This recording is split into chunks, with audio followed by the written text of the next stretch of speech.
Hello friends, welcome to Vanishree study. हमारी बीएसने की 5th एडिशन की सीरीज चल रही है। इसमें यूनिट 3 को कवर कर रहे हैं। चैप्टर 11 है, उत्तराखंड का पॉलिटी है। और हम लास्ट लेक्चर में अंतरिम विधानसभा गठन जो है वो हम कंप्लीट कर चुके हैं। आज हम स्टार्ट करेंगे जो निर्वाचित विधानसभा हैं उत्तराखंड में, वो स्टार्ट करेंगे। देखिए, उत्तराखंड में 5 जो है निर्वाचित विधानसभा हैं। अभी 5वीं विधानसभा चल रही है। तो जो उत्तराखंड की अब पहली प्रथम निर्वाचित विधानसभा है, उसका जो चुनाव हुआ था 14 फरवरी सन 2000 में हुआ था। अब इसमें जो मतदान हुए थे वो 54.34% हुए थे। किसको कितनी कितनी सीटें मिली थी आप देख लीजिएगा, क्योंकि इतना इम्पोर्टेंट नहीं है। अब ये पॉइंट इम्पोर्टेंट है। 2 मार्च सन 2002 को नारायण दत्त तिवारी राज्य के प्रथम निर्वाचित मुख्यमंत्री बनाए गए, जो रामनगर विधानसभा सीट से चुनाव जीते थे। तो ये इंपॉर्टेंट है, ठीक है। तो प्रथम जो निर्वाचित मुख्यमंत्री थे वो नारायण दत्त तिवारी थे। और अगर आपसे पूछ लिया जाता है कि कौन से सीट से, विधानसभा सीट से चुनाव जीता था, तो रामनगर से, ठीक है। जो नारायण दत्त तिवारी हैं, मुख्यमंत्री के पद पर जो बने हैं, वो बने रहे हैं कितने दिनों के लिए? 1832 दिनों तक के लिए अपने पद पर रहे हैं। अब उस समय जो नारायण दत्त तिवारी जो पहले मंत्रिमंडल में इनके 16 सदस्य थे, ठीक है। लेकिन 91वें संविधान संशोधन के अनुसार केंद्र और राज्य में मंत्रिमंडल का आकार तय होने के बाद जो 5 मंत्री पद से हटाए गए थे, ठीक है। अब ये जो महिलाएं प्रत्याशी हैं, ये कितने जीत हासिल करी थी, कौन कौन सी विधानसभा में? तो ये काफी इंपॉर्टेंट है, आप याद रखिएगा। जो प्रथम विधानसभा में केवल 4 महिला प्रत्याशियों ने जीत हासिल की थी, ठीक है, ये याद रखिएगा। अब इसमें जो विधानसभा के अध्यक्ष थे, प्रथम निर्वाचित की बात कर रहे हैं, यशपाल आर्य थे, बने थे, ठीक है। इंपॉर्टेंट है ये भी। अब ये भी इंपॉर्टेंट है, 2002 में उत्तराखंड विधानसभा में जो प्रथम मनोनीत एंग्लो इंडियन सदस्य थे वो रेसेल वैलेंटाइन गार्डनर थे, ठीक है। तो ये आप पहले में याद रखिएगा। अब बात करते हैं जो दूसरी निर्वाचित जो विधानसभा है, उसका चुनाव हुआ था 21 फरवरी 2007 में। यहाँ पर दूसरी विधानसभा में महिलाएं निर्वाचित हुई थी, वो 4 हुई थी। और अगर हम बात करें मतदान की, तो 63.6% जो है यहाँ पर मतदान हुए थे। बात करते हैं कि यहाँ पर जो मुख्यमंत्री बने थे, तो 8 मार्च 2007 को भुवन चंद्र खंडूरी राज्य के दूसरे निर्वाचित मुख्यमंत्री बने थे, ठीक है, दूसरे निर्वाचित मुख्यमंत्री थे। विधानसभा अध्यक्ष की बात करें, जो द्वितीय की बात करें, दूसरे विधानसभा अध्यक्ष हरवंश कपूर बने थे। अब ये पॉइंट इंपॉर्टेंट देखिए, भुवन चंद्र जो खंडूरी थे, इन्होंने इस्तीफा दे दिया था और 25 जून सन 2009 को रमेश पोखरियाल जो है मुख्यमंत्री बने। अब इनका कार्यकाल 2 साल 2 महीने 18 दिन तक रहा है। 2 वर्ष 2 माह 18 दिन तक इनका कार्यकाल रहा है। अब 2007 में दूसरी निर्वाचित विधानसभा में जो मनोनीत एंग्लो इंडियन सदस्य थे वो थे मिस कैरोन मायोर थी। ये याद रखना है, ये प्रथम महिला एंग्लो, जो राज्य की, उत्तराखंड की प्रथम महिला एंग्लो इंडियन मनोनीत हुई थी, ठीक है। अब यहाँ सितंबर 2011 में जो भुवन चंद्र खंडूरी थे वो दोबारा से मुख्यमंत्री बने थे, ठीक है। तो जो सेकंड वाला निर्वाचित विधानसभा थी, यहाँ पर मुख्यमंत्री कौन बने थे? भुवन चंद्र खंडूरी। और अध्यक्ष बने थे, जो विधानसभा के अध्यक्ष थे, हरवंश कपूर। यहाँ पर इन्होंने इस्तीफा दे दिया, कौन बन गए? रमेश पोखरियाल। 2 साल 2 महीने 18 दिन इनका कार्यकाल रहा। फिर इनके बाद सितंबर 2011 में दोबारा से मुख्यमंत्री कौन बने हैं? भुवन चंद्र खंडूरी, ठीक है। अब बात करते हैं जो तीसरी निर्वाचित विधानसभा है, उसका जो मतदान हुआ था 30 जनवरी सन 2012 को हुआ था। कितना प्रतिशत? जो तीसरी में कुल मतदान जो हुए थे वो 67.70% हुए थे, जो अभी तक की विधानसभा चुनाव में हुए सर्वाधिक मतदान प्रतिशत हैं, ठीक है। तो अगर आपसे पूछ लिया जाता है कि अब तक कौन सी विधानसभा थी जिसमें सबसे ज्यादा मतदान प्रतिशत हुए थे, तो मतदान प्रतिशत अब तक सबसे ज्यादा तीसरी निर्वाचित विधानसभा में हुए 67.70%, ठीक है। अब बात करते हैं, इसमें यह याद रखना है, महिला जो प्रत्याशी चुनाव जीती हैं 5 महिलाएं हैं। अब 13 मार्च सन 2012 को विजय बहुगुणा राज्य के मुख्यमंत्री बने हैं। और जो गोविंद सिंह कुंजवाल हैं वो विधानसभा अध्यक्ष चुने गए थे। विजय बहुगुणा के इस्तीफा इन्होंने दे दिया। उसके बाद में 1 फरवरी 2014 को हरीश रावत 8वें मुख्यमंत्री बने, ठीक है, बनाए गए। अब इसके समय ये काफी इंपॉर्टेंट है। अब जो राष्ट्रपति शासन, हरीश रावत के टाइम पे राष्ट्रपति शासन राज्य में लगा। उत्तराखंड में अभी तक केवल एक ही बार राष्ट्रपति शासन लगा है। वो कब से कब तक लगा है? 27 मार्च 2016 से लेकर 11 मई 2016 तक 46 डेज के लिए लगा है, 46 दिनों के लिए लगा है राष्ट्रपति शासन। और किसके कार्यकाल, कौन मुख्यमंत्री था उस समय? 8वें मुख्यमंत्री थे, हरीश रावत थे। उनके कार्यकाल के टाइम पे यहाँ पर राष्ट्रपति शासन लगा है, ठीक है। डेट याद रखिएगा, 27 मार्च 2016 से लेकर 11 मई 2016 तक। कितने दिनों के लिए? 46 दिनों तक राष्ट्रपति शासन लगा है, ठीक है। और याद रखिएगा मुख्यमंत्री कौन थे? हरीश रावत थे, ठीक है। अब राज्य में पहली बार सुप्रीम कोर्ट की देखरेख में विधानसभा में 10 मई 2016 के को विश्वास मत प्रस्ताव पर मतदान हुआ था, जिसके बाद हरीश रावत के नेतृत्व में राज्य सरकार बहाल हुई थी। 2012 में दूसरी बार जो आर वी गार्डनर को उत्तराखंड विधानसभा में एंग्लो इंडियन सदस्य के रूप में मनोनीत किया गया था। आर.वी. गार्डनर ये पहले वाले हैं, ठीक है। ये जो 2002 में उत्तराखंड विधानसभा में प्रथम मनोनीत एंग्लो इंडियन सदस्य रेसेल वैलेंटाइन गार्डनर थे, वही यहाँ पर दूसरी बार एंग्लो इंडियन से चुने गए थे, मनोनीत किए गए हैं, ठीक है। अब बात करते हैं जो चौथी विधानसभा निर्वाचित विधानसभा है उनकी बात कर लेते हैं। इसका जो चुनाव हुआ था वो 15 फरवरी 2017 में, यहाँ पर 65.55% मतदान हुए थे, ठीक है। कांग्रेस के विधानसभा के 11, भाजपा के 57, निर्दलीय 2 थे, तो इतना इंपॉर्टेंट ये है नहीं। अब बात करते हैं पांचवी जो विधानसभा है उनकी सीटें आप याद रखिएगा, वो काफ़ी इंपॉर्टेंट है। अब बात करते हैं 18 मार्च 2017 को त्रिवेंद्र सिंह रावत जो हैं वो नवे मुख्यमंत्री के रूप में इन्होंने शपथ ली थी और विधानसभा अध्यक्ष जो बने थे प्रेमचंद्र अग्रवाल चुने गए थे, ठीक है। तो कौन बने थे? त्रिवेंद्र सिंह रावत नवे मुख्यमंत्री बने थे और विधानसभा के अध्यक्ष कौन बने थे? प्रेमचंद्र अग्रवाल, ठीक है। अब चौथी विधानसभा के चुनाव में 5 महिलाओं ने चुनाव जीती थी। अब यहाँ पर ये पॉइंट इंपॉर्टेंट है, 2 उपचुनाव के बाद राज्य विधानसभा में महिला जो सांसदों की संख्या 7 हो गई थी, ठीक है। चौथी विधानसभा में एंग्लो जो इंडियन सदस्य थे जॉर्ज इवान गैगोरी मेन थे, ये याद रखिएगा। अब 10 मार्च 2021 में मात्र 115 दिनों के लिए राज्य के 10वें मुख्यमंत्री के रूप में तीरथ सिंह रावत ने शपथ ली थी। 4 जुलाई 2021 को राज्य के 11वें जो मुख्यमंत्री के रूप में जो शपथ ली थी वो थी पुष्कर सिंह धामी ने, और कहाँ से? ये खटीमा विधायक थे, ठीक है। कहाँ के विधायक थे ये? पुष्कर सिंह धामी खटीमा विधायक थे और 11वें मुख्यमंत्री के रूप में इन्होंने शपथ ली थी। अब बात करते हैं जो 5वीं विधानसभा है, निर्वाचित विधानसभा है, काफ़ी इंपॉर्टेंट है। 5वीं विधानसभा का चुनाव देखा जाए तो 14 फरवरी 2022 में हुआ है। कितने कुल मतदान जो हुए थे? 65.37% हुए हैं। सर्वाधिक जो मतदान है वो हरिद्वार से हुए थे और सबसे कम मतदान जो है वो अल्मोड़ा से हुए थे, ठीक है। सीटें इसमें याद रखिएगा, भाजपा की 47 सीटें थी, कांग्रेस की 19 सीटें हैं, बसपा की 2 सीटें हैं, अन्य की 2 सीटें हैं। अब इनकी मत जो परसेंटेज में है, भाजपा के 44.33%, कांग्रेस के 37.91% और बसपा के 3.31% और अन्य जो है 8.31%, ठीक है। अब ये जो पहली बार 5वीं विधानसभा में 8 जो महिलाएं हैं प्रत्याशियों को विजय प्राप्त हुई थी, काफ़ी इंपॉर्टेंट है। तो पूछा जाता है तो कौन सी विधानसभा में? ये 5वीं विधानसभा में, ठीक है। 8 महिलाएं प्रत्याशियों को विजय प्राप्त हुई थी, ठीक है। राज्य के जो 12वें मुख्यमंत्री के रूप में पुष्कर सिंह धामी ने 23 मार्च 2022 को शपथ ली थी। अब 5वीं विधानसभा के सदस्यों को शपथ दिलाने के लिए जो प्रोटेम स्पीकर के रूप में वंशीधर भगत को चुना गया था और 5वीं विधानसभा में विधानसभा अध्यक्ष जो है रितु खंडूरी को बनाया गया। ये राज्य की प्रथम महिला विधानसभा अध्यक्ष चुनी गई थी, ये काफ़ी इंपॉर्टेंट है। तो ये 5वीं विधानसभा की जो अध्यक्ष हैं वो रितु खंडूरी हैं और प्रथम महिला विधानसभा अध्यक्ष बनी है, ठीक है। 2022 में विधानसभा पर्वतीय जिलों की 34 सीटों में से 33 सीटों पर महिलाओं का मतदान प्रतिशत पुरुषों की अपेक्षा अधिक रहा है। केवल पुरोल सीट पर पुरुष वोट अधिक पड़े हैं, ठीक है। तो ये भी याद रखिएगा। उत्तराखंड में 70 विधानसभा क्षेत्र हैं, हरिद्वार के 11 हैं, देहरादून के 10 हैं, उधम सिंह नगर के 9 हैं, पौड़ी गढ़वाल के 6 हैं, टिहरी गढ़वाल के 6 हैं, नैनीताल के 6 हैं, अल्मोड़ा के 6 हैं, पिथौरागढ़ के 4 हैं, उत्तरकाशी के 3 हैं और चमोली के भी 3 हैं। बागेश्वर, रुद्रप्रयाग और चंपावत की बात करें तो ये 2-2 हैं, ठीक है। इनमें याद रखिएगा जितने हैं विधानसभा क्षेत्र, आप थोड़ा सा इनको रीड कर लीजिएगा एक बार। अब बात करते हैं हम उत्तराखंड में जो मुख्यमंत्री हैं।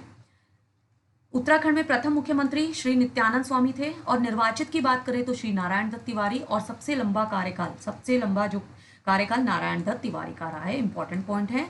उत्तराखंड के जो मुख्यमंत्री हैं कौन कौन रहे हैं क्या तो देखते हैं। प्रथम जो अंतरिम थे नित्यानंद स्वामी थे, दूसरे अंतरिम थे भगत सिंह कोश्यारी, तीसरे जो थे कांग्रेस के वो नारायण दत्त तिवारी थे, लेकिन ये प्रथम निर्वाचित थे और इनका कार्यकाल 2002 से लेकर 2007 तक कार्यकाल रहा है। इनका कार्यकाल भी आप इनको रीड कर लीजिएगा, ठीक है। चौथे भाजपा के थे मेजर जनरल भुवन चंद्र खंडूरी 2007 से 9 तक। 5वें जो रमेश पोखरियाल निशंक 2009 से 11 तक।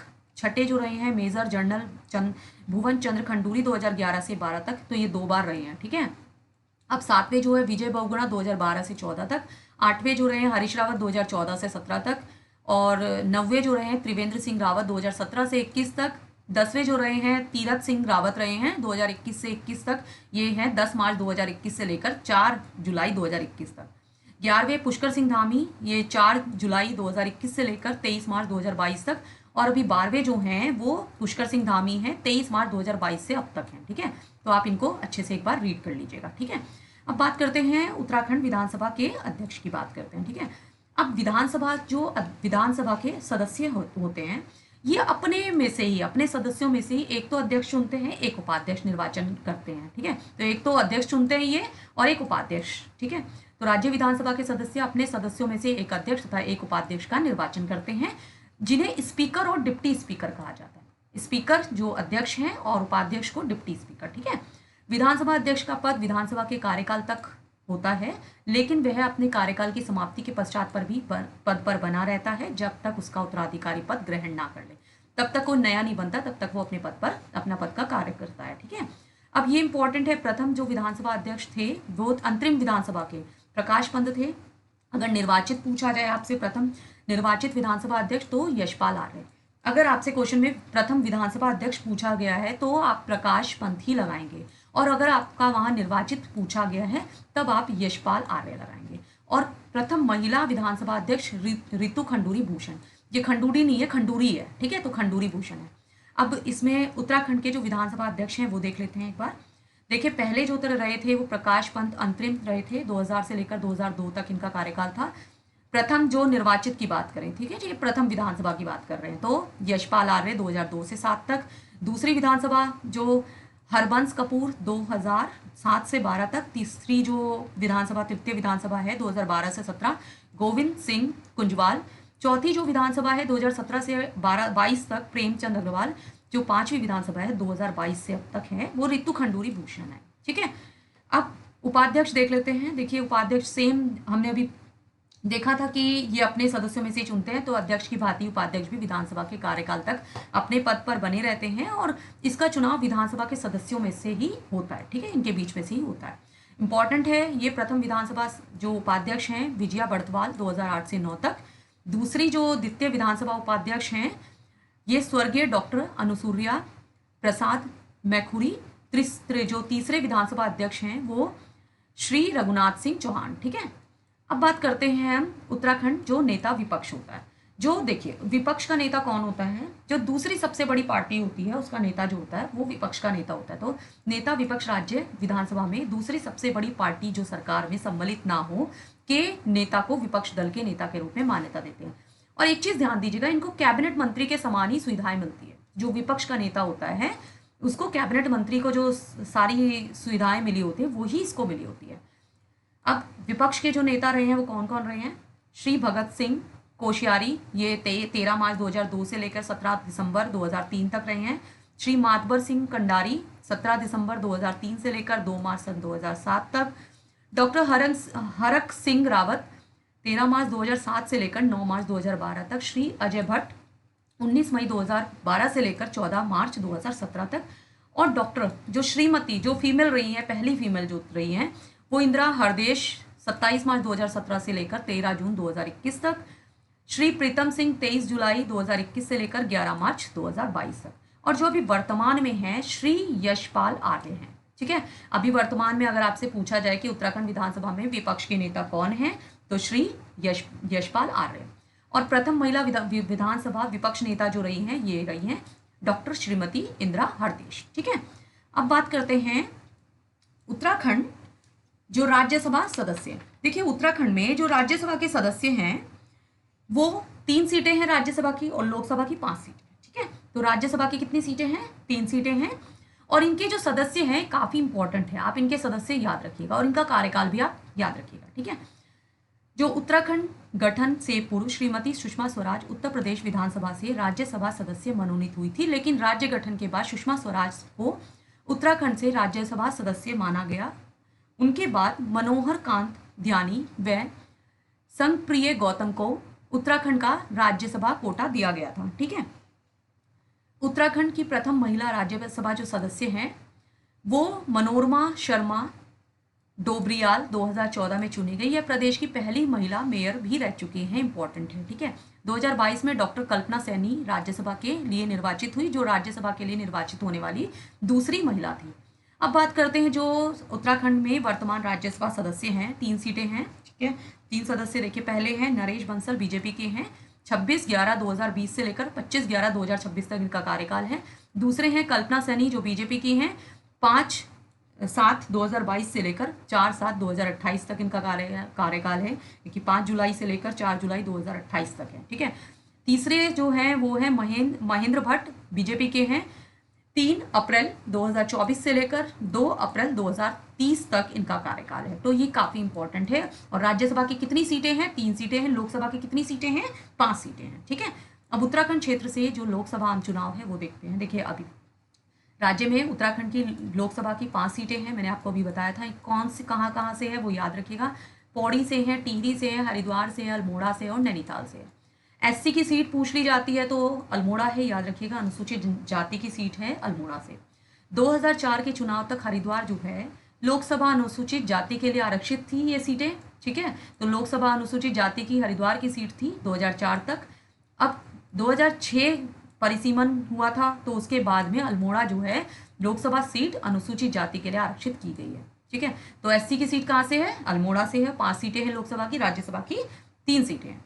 अब प्रत्येक लोकसभा के अंतर्गत 14 विधानसभा क्षेत्र आते हैं। कैबिनेट मिशन योजना, देखिए यहाँ से ये ध्यान दीजिएगा, आपने मॉडर्न हिस्ट्री में पढ़ा होगा। कैबिनेट मिशन योजना आपसे पूछा जाता है क्वेश्चन में। कैबिनेट मिशन योजना का गठन कब किया गया था? 1946 में किया गया था, ठीक है। अब इसमें जो है इसके तहत 1946 के तहत गठित जो संविधान सभा थी उसमें उत्तराखंड के जो क्षेत्र से कौन कौन थे? तो देखिए, उत्तराखंड में संविधान सभा में गोविंद वल्लभ पंत, महावीर त्यागी, हरगोविंद पंत, ठाकुर कृष्ण सिंह, खुर्दीश लाल आदि शामिल थे, ठीक है। तो ये याद रखिएगा। पौड़ी गढ़वाल लोकसभा सीट से प्रथम लोकसभा 1952 से 57 के लिए कांग्रेस पार्टी के भक्त दर्शन को सांसद चुना गया था, जो लगातार इस सीट पर 4 बार रहे हैं। 1957 से 62 तक, 62 से 67 तक और 67 से 71 तक सांसद चुने गए 4 बार, ठीक है। पौड़ी गढ़वाल सीट पर भक्त दर्शन के बाद लोकसभा में सांसद प्रताप सिंह नेगी 1971 से 76 चुने गए थे। और नैनीताल लोकसभा सीट से प्रथम और दूसरी लोकसभा में कांग्रेस पार्टी के CD पांडे सांसद चुने गए थे। 1998 में नैनीताल से इलापंत सांसद चुनी गई, ठीक है। टिहरी लोकसभा सीट पर प्रथम लोकसभा में कमलेंदुमती शाह सांसद चुनी गई थी, जो राज्य की प्रथम महिला सांसद थी। ये पॉइंट हम ऑलरेडी कवर कर चुके हैं। हमने पढ़ा था, टिहरी रियासत के बारे में पढ़ा था, वहां पर हमने इसको रीड किया था, इसको पढ़ा था, ठीक है। दूसरी लोकसभा में जो टिहरी सीट पर प्रथम बार महाराज मानवेंद्र शाह सांसद निर्वाचित हुए, जिसके बाद 1971 में टिहरी क्षेत्र से परिपूर्णानंद टनियोली सांसद निर्वाचित हुए। अल्मोड़ा लोकसभा सीट पर प्रथम लोकसभा में देवीदत्त पंत सांसद चुने गए थे, लेकिन 1955 में उपचुनाव में बद्रीदत्त पांडे चुने गए। प्रथम बार हरिद्वार संसदीय क्षेत्र से लोकसभा के लिए हरपाल सिंह 1999 से सन 2004 सांसद निर्वाचित हुए हैं। ये काफी इंपॉर्टेंट है, ठीक है। प्रथम लोकसभा में देहरादून क्षेत्र का प्रतिनिधित्व महावीर त्यागी ने किया। 1952 से 62 तक भारतीय राष्ट्रीय कांग्रेस से लोकसभा के लिए निर्वाचित हुए थे। अब देखिए, क्षेत्रफल की दृष्टि से सबसे बड़ी लोकसभा सीट जो है पौड़ी गढ़वाल है। अब क्षेत्रफल की दृष्टि से सबसे छोटी जो लोकसभा सीट है वो हरिद्वार है, ठीक है। अब मतदाताओं की दृष्टि से जो सबसे बड़ी लोकसभा सीट है वो हरिद्वार है, और मतदाताओं की दृष्टि से सबसे छोटी लोकसभा सीट है पौड़ी गढ़वाल है। तो अगर क्षेत्रफल से सबसे बड़ी तो पौड़ी है, और अगर मतदाताओं से देखा जाए तो हरिद्वार है। इसका उल्टा कर दे, क्षेत्रफल की दृष्टि से सबसे छोटी जो होगी वो मतदाताओं की दृष्टि से लोकसभा की सबसे बड़ी होगी, ठीक है। अब ये मैं आपको पहले ही बता चुकी हूँ कि जो अनुसूचित जाति की जो आरक्षित लोकसभा सीट है वो अल्मोड़ा है, ठीक है। ये हम पहले ही कवर कर चुके हैं। अब ये काफ़ी इंपॉर्टेंट है। अब जो 5 लोकसभा की सीट हैं उनके सांसद कौन कौन हैं, ठीक है। सारे बीजेपी के हैं। ये सांसद के नाम आप याद रखिएगा। 18वीं लोकसभा 2024 से 29 तक है। उत्तराखंड में जो लोकसभा सीट है पौड़ी गढ़वाल से अनिल बलूनी, टिहरी गढ़वाल से माला राज्य लक्ष्मी शाह, हरिद्वार से त्रिवेंद्र सिंह रावत, नैनीताल से अजय भट्ट और अल्मोड़ा से अजय टंगटा है, ठीक है। तो 5 के 5 आप याद रखिएगा। अब बात करते हैं केंद्र की विभिन्न सरकारों में राज्य से जो कैबिनेट मंत्री रहे हैं वो देखते हैं। गोविंद वल्लभ पंत गृह मंत्रालय से, महावीर त्यागी राजस्व एवं लोक व्यय, हेमवती नंदन हेमवती नंदन बहुगुणा संचार पेट्रोलियम मंत्रालय वित्त, नारायण दत्त तिवारी विदेश व्यापार वाणिज्य एवं उद्योग, केसी पंत ऊर्जा मंत्री उपाध्यक्ष योजना आयोग, भुवन चंद्र खंडूरी सड़क परिवहन एवं राज्य मार्ग मंत्रालय, डॉक्टर रमेश पोखरियाल निशंक शिक्षा मंत्रालय। ठीक है, ये पूछा भी जा रखा है शिक्षा मंत्रालय वाला, तो आप इनको याद रखिएगा। अब बात करते हैं उत्तराखंड उच्च न्यायालय की, यानी कि उत्तराखंड में जो हाई कोर्ट है उसकी बात करते हैं। देखिए ये आप आर्टिकल याद रखिएगा इसके। अब संविधान के आर्टिकल 214 में 214 के तहत प्रत्येक राज्य का एक उच्च न्यायालय होगा। तो प्रत्येक राज्य में जो एक हाई कोर्ट होगा वो आर्टिकल याद रखना है, आर्टिकल 214। ठीक है, अब आर्टिकल 216 के तहत जो आर्टिकल 216 के तहत प्रत्येक जो उच्च न्यायालय होगा वहां पर एक मुख्य न्यायाधीश होगा और अन्य न्यायाधीशों को राष्ट्रपति आवश्यकता अनुसार नियुक्त करेगा। कौन इसको नियुक्त करेगा? राष्ट्रपति करेगा। ठीक है, अन्य न्यायाधीशों को। अब आर्टिकल 217 में 217 के तहत उच्च न्यायालय के मुख्य न्यायाधीशों की नियुक्ति राष्ट्रपति करता है। ठीक है, तो जो उच्च न्यायालय है उसकी हाई कोर्ट के जो मुख्य न्यायाधीश चीफ जस्टिस हैं उनकी जो नियुक्ति है राष्ट्रपति करता है, लेकिन परामर्श पर करेगा। किसके परामर्श पर? राज्यपाल के और जो उच्चतम न्यायालय के मुख्य न्यायाधीश के परामर्श पर करेगा। ठीक है, एक तो गवर्नर के, राज्यपाल के, दूसरा जो सुप्रीम कोर्ट के मुख्य न्यायाधीश, सुप्रीम कोर्ट के चीफ जस्टिस होंगे उसके परामर्श पर करेगा। तो ये पॉइंट आपने याद रखना है। कौन करता है? राष्ट्रपति करता है उच्च न्यायालय के मुख्य न्यायाधीश की नियुक्ति। आर्टिकल 217 के अकॉर्डिंग चलता है। ठीक है, अब उच्च न्यायालय के जो न्यायाधीशों का वेतन होता है, ये पूछा जाता है ये भी, किन किन वेतन का कौन किस पर भारित होते हैं। तो ये वेतन जो होते हैं राज्य की संचित निधि पर होते हैं।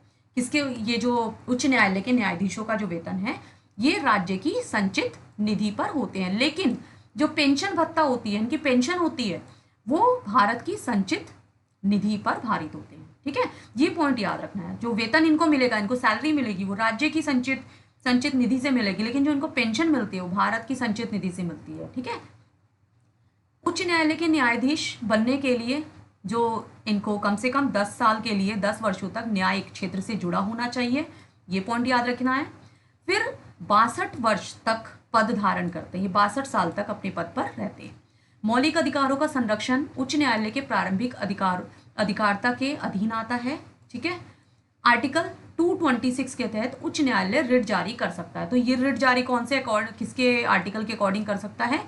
226 के अकॉर्डिंग। ठीक है, और ये मौलिक अधिकारों का संरक्षण भी करता है, ये भी याद रखिएगा। ठीक है, अब बात करते हैं 9 नवंबर सन 2000 को देश के 20वें उच्च न्यायालय का गठन नैनीताल में हुआ था। तो देश का 20वां उच्च न्यायालय, जो 20वां हाई कोर्ट बना था वो नैनीताल में बना था।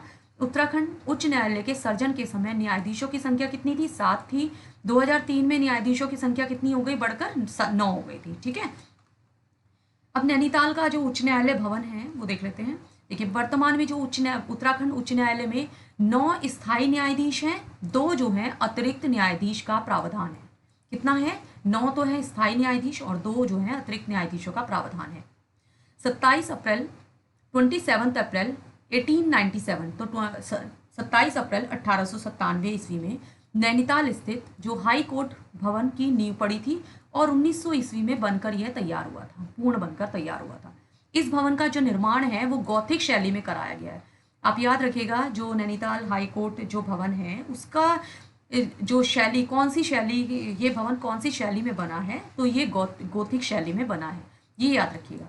नैनीताल जिले में स्थित उच्च न्यायालय का भवन निर्माण सर सेंटोनी मैकडोनल्ड ने किया था, जिसका डिजाइन का श्रेय स्टीवंस FOW ऑर्टेल को जाता है। राजभवन को प्राचीन में गवर्नर हाउस कहा जाता था। ठीक है, तो पहले से प्राचीन में क्या कहा जाता था? गवर्नर हाउस कहा जाता था। नैनीताल राजभवन गौथिक शैली का है, ये हमने अभी पढ़ा है। राजभवन में 113 कमरे हैं। राजभवन के आसपास शानदार गोल्फ कोर्स 1936 ईस्वी में बना था, जिसकी शुरुआत गवर्नर मैल्कम हेली ने की थी। राजभवन नैनीताल का आर्किटेक्चर लंदन के बर्किंघम पैलेस के तर्ज पर बना है। तो जो इसका आर्किटेक्चर है वो लंदन के बर्किंघम पैलेस के तर्ज पर बना है। राजभवन में रहने वाला प्रथम ब्रिटिश गवर्नर जो था एंटोनी मैकडोनल्ड थे, जबकि जो प्रथम भारतीय गवर्नर थे वो सरोजिनी नायडू थी। तो ये भी याद रखिएगा। अब बात करते हैं उत्तराखंड जो उच्च न्यायालय है उसके मुख्य न्यायाधीश की बात करते हैं। ठीक है, जो उसके चीफ जस्टिस हैं हाई कोर्ट के, वो देखते हैं। देखिए, उत्तराखंड उच्च न्यायालय के जो प्रथम मुख्य न्यायाधीश थे वो अशोक अभ्यंकर देसाई थे। ठीक है, तो ये याद रखिएगा कौन थे, अशोक अभ्यंकर देसाई। 9 नवंबर सन 2000 से मार्च 2003 तक इस पद पर, ये अपने पद पर बने रहे हैं। अशोक अभ्यंकर देसाई उच्च न्यायालय के पहले कार्यवाहक मुख्य न्यायाधीश भी रह चुके हैं। ये 9 नवंबर सन 2000 से 5 दिसंबर 2000 तक इनका जो है कार्यकाल रहा है। अब उत्तराखंड के जो मुख्य न्यायाधीश रहे हैं उनका कार्यकाल जो है, तो ये आप अच्छे से रीड कर लीजिएगा। ठीक है, अशोक ए देसाई ये पहले थे सन 2000 से 2003। अब जो सेकंड है वो न्यायमूर्ति सरोज, ये जो देखिए जो सरोजनी है सरोज है। ठीक है, ये ध्यान दीजिएगा इसको, ये सरोजनी है सरोज है। तो न्यायमूर्ति सरोज होमी कपाड़िया ये 2003 यानी कि 5 अगस्त 2003 से लेकर 17 दिसंबर 2003 तक इनका कार्यकाल रहा है। तो न्यायमूर्ति सरोज होमी कपाड़िया है। ठीक है, वी.एस. सिरपुरकर फिर चौथे जो रहे हैं सिरी एक जोसेफ, पांचवें जो है राजीव गुप्ता, विनोद कुमार गुप्ता छठे रहे हैं। इनका जो कार्यकाल है आप देख लीजिएगा इनको अच्छे से। ठीक है, जगदीश सिंह खेहर ये बारिन घोष 9वें नंबर पे रहे हैं, के.एम. जोसेफ, रमेश रंगनाथ ये 10वें, राघवेंद्र सिंह चौहान ये 11वें नंबर पे, 12वें पे विपिन सांघी। और ये इंपॉर्टेंट है, जो 13वां जो रही हैं, प्रथम महिला जो रही हैं वो ऋतु बहारी रही हैं। ये इनका कार्यकाल जो रहा है वो 4/2/2024 से लेकर 10/10/2024 तक इनका कार्यकाल रहा है। और अगर वर्तमान की बात की जाए तो अभी वर्तमान कौन है, गुहा नाथन नरेंद्र हैं, जो 26/12/2024 से अब तक इनका कार्यकाल है। तो ये इनको आप अच्छे से देख लीजिएगा, 2-3 बार इनको रीड कर लीजिएगा, इनका कार्यकाल का टाइम भी आप इनको अच्छे से देख लीजिएगा। अब उत्तराखंड उच्च न्यायालय के जो दूसरे मुख्य न्यायाधीश थे S.H. कपाड़िया, जिनका नाम सरोज, देखिए सरोज है, ये सरोज नहीं है सरोज है। ठीक है, तो सरोज होमी कपाड़िया है। सरोज होमी कपाड़िया जो है 2010 से 12 तक सर्वोच्च न्यायालय के 38वें मुख्य न्यायाधीश भी रहे। ये भी पॉइंट याद रखिएगा।